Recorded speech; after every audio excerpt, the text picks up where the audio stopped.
Hello, how you doing? Welcome to this week's homebrew weekday weekender. Whatever it is when I put this up. You alright? Yeah? Not been around for a while again, have I? Well, you know what it's like. I'm a busy man, you know what I mean? I'm just pouring myself a pint of goat ship, as I am one to do. Whoops. And it's going everywhere. Put that there for now. But what I want to show you is this today. Alpine IPA homebrew kit for 40 pints by Brewbarrel. It's an all malt kit. It's a traditional recipe and customizable hop intensity. So let's open it up. You'll forgive the dodgy camera work and also a little bit of wobbliness on there on the screen. It's difficult to stabilise the camera. I mean, I need stabilising myself, to be honest with you, but you can't have everything, can you? So I just want to show you what's in this box before we go through and brew it.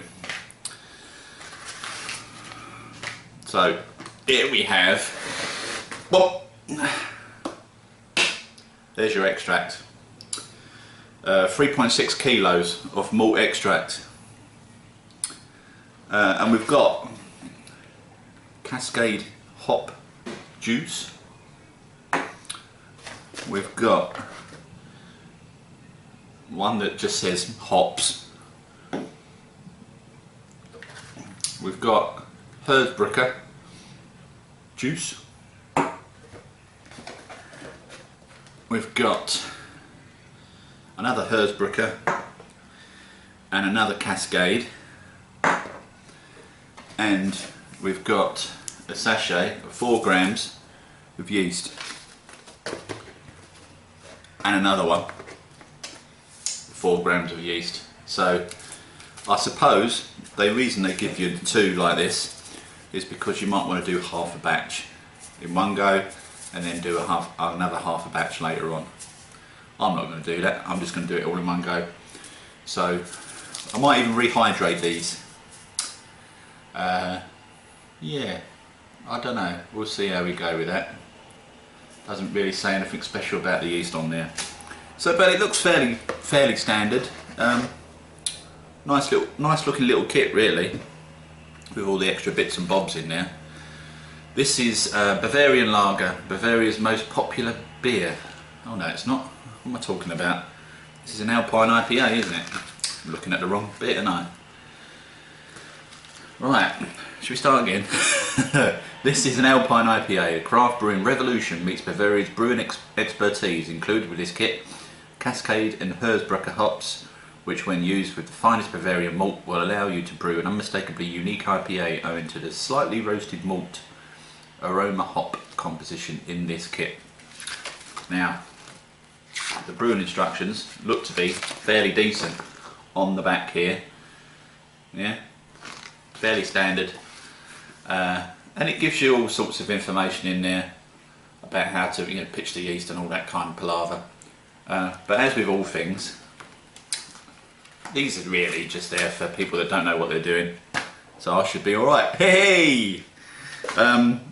Yeah, so what we'll do then is we'll go through from beginning to end and we'll knock this together and maybe, just maybe, we'll do a taster at the end, depending on how it goes. Yeah, we'll just have to wait and see. But obviously, we've got to get the malt out into the fermenting bin. So we're going to need some hot water to get that out. Oh, missus. That's a cue for a song, isn't it? Those that know me will know what song I'm talking about. So, 4 grams and 4 grams makes 8 grams of yeast. Not an awful lot. So maybe I will, maybe I will rehydrate this yeast. Chuck it all in at once, give it a bit of rehydration, just to give it a better chance of fermenting out, you know. We'll see how we go. But that's it, yeah, that's all I've got to say really. We'll go through it from beginning to end, and I'll see you at the other end of this video. Alright, ta-da! So first things first, the malt extract is sitting in a bowl of very, very hot water, and that's going to loosen up the malt, making it nice and easy to pour into the vessel, which in this case is this fermenting bucket. Tried and tested fermenting bucket. This time around I'm not using water and Milton tablets. I've just given it a spray with Star San in there. I washed it out with warm water, given it a spray with Star San. Also did the same with the lid. And then all we need to do is to empty out the Star San that's in there into the sink. It's no rinse, so we don't need to rinse it afterwards. Be absolutely fine. So as you can see, I've got the bulk of the extract out. There's just a tiny little bit of juice there in the bottom. I'm going to pour that into the fermenting vessel, and yeah, we go from there. And the usual thing, of course, is to give it a stir. Make sure that the malt extract is melted as much as it can into sort of, you know, a nice sort of swirly, easily led bit of liquid, rather than, you know, your clumpy malt extract. And then we fill it up with water.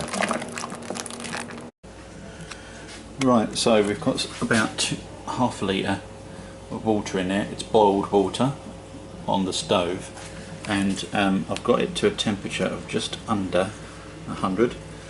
If you can see that on there, it's 92, which is fine. So what we're going to do is we're going to pitch our yeast onto the top of this liquid. I'm going to take the thermometer out because I don't need that anymore. So just spray it onto the top like that. Try to avoid any clumps if you can, but you can't always do that, so just chuck it all on. And we'll do the same with the second sachet. There we go. Put some foil over the top. Leave it for 15 minutes. So here we are then. We're now at the stage while the yeast is rehydrating where we need to put in this batch of hop extract. This is for bittering, and I don't know if you can see on the bottle there's a sort of a guide there as to how much you put in down here for the Alpine IPA. You know, depending on how hoppy you are, how hoppy you like it and how bitter you like it, you put more in, obviously. But it also gives you a guide down here on the instructions. I'm going to go for a classic hoppiness rather than bitter hoppiness. So I'm going to do 24 droplets of that, and I'm going to chuck all of these in, of course, as well. Right, so 24 full pipettes worth. So you get a full pipette, you know, 24 of those basically. Still left with some in the bottom there, but that's alright, that's all good.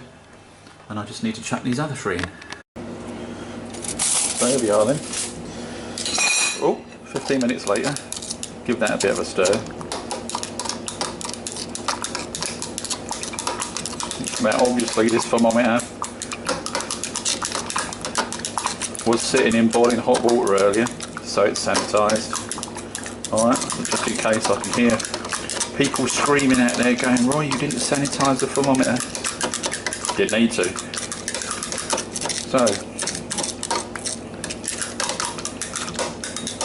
that'll do.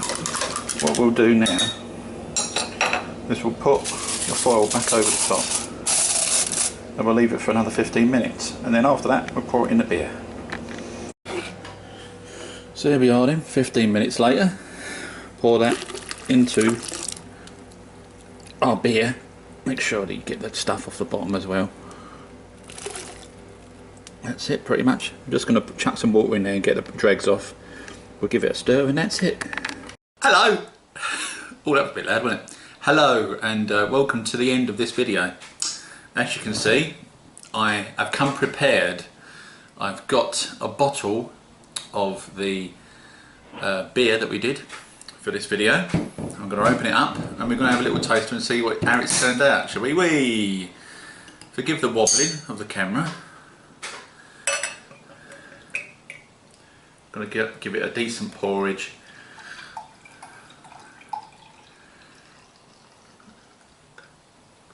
This has been in the fridge for only a couple of hours, but it don't look too bad. It's nice and clear, isn't it? It's got a decent amount of carb in there. It's a very slight smell, very slight aroma on there, not too overwhelming.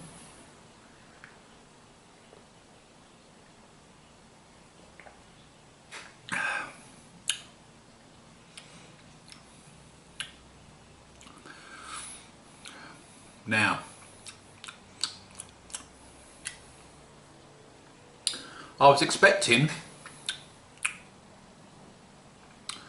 a bit more on the hoppage.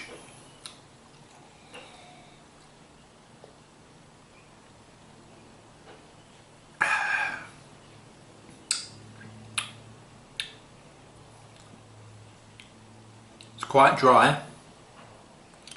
However,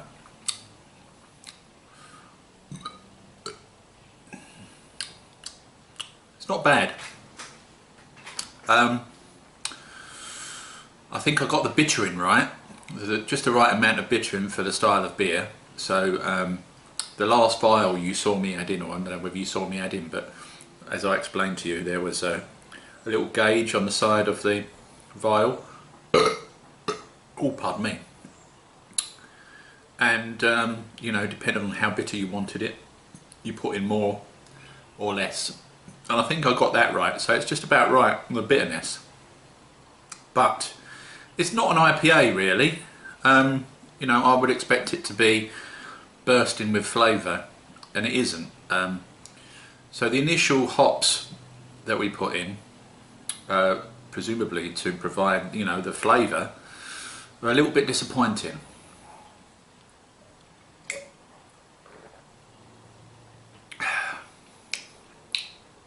It's there, I can certainly taste some of the hops, but to me this is more like a pale ale, you know. It's not massively overcarbonated, but it's carved enough. There's a fizz there, which is what you want when you have a beer, isn't there? On a scale of 1 to 10, how would I rate this one, fellas? Well, I am a little bit disappointed. It's not off, which is the good thing, okay? Because you know me and beer kits don't get on usually. I have to, sometimes I tend to just throw beer kits out the window and start from scratch and just do my own thing. But in fact, a lot of the time that's what I do, or I have done in the past. And we do the beer kits just because we're either running out of beer, or you know, they're getting close to their use-by date and we need to do something with them. I tried this one because I saw it on Amazon and I thought I'd give it a go, just as a kind of a one-off. It's perfectly drinkable. There's nothing wrong with it at all. It's not off, as I say. Some of the kits I've done in the past have turned out a little bit rubbish. St. Peter's, I'm thinking about you fellas. St. Peter's, your kits are just, I just can't get on with them. Every time I've done them, I can't get on with them. They're both the Ruby Red and the Golden Ale. I've done both of those and I just can't get on with them. They're just, to me, they taste like they're off. And I've tried them multiple times using different yeasts, and I could just get the same result. This is fine. There's not enough hoppage in there though.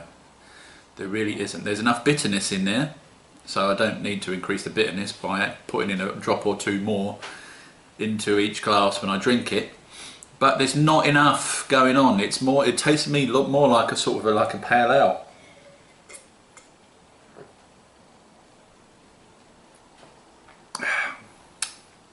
It's refreshing though. It's certainly refreshing. In fact, it's very refreshing. So although I'm a little bit disappointed, you know, I don't really want to say it's horrible and it's rough, because it isn't. There's nothing wrong with it at all. I was just expecting a little bit more hoppiness in there. However, it's an Alpine IPA, so maybe I've never had an Alpine IPA before. Maybe that's just a name for it. But maybe the style is just that it's not massively over hopped. I don't know. But it's very pleasant, it's very crisp, very refreshing. And as I say, it's not off, which is always a bonus, isn't it? So I'm going to give this one I would say a not too disappointing 7 out of 10. It's worth, I think, giving it a go. You guys will know yourselves whether it's your kind of beer or not. Take a look at it on amazon.co.uk, see what you think. They do other styles of beer on there as well that you might want to try. And I thought I'd give it a go because it's just something different, you know, using the liquid hops as opposed to, you know, real hops.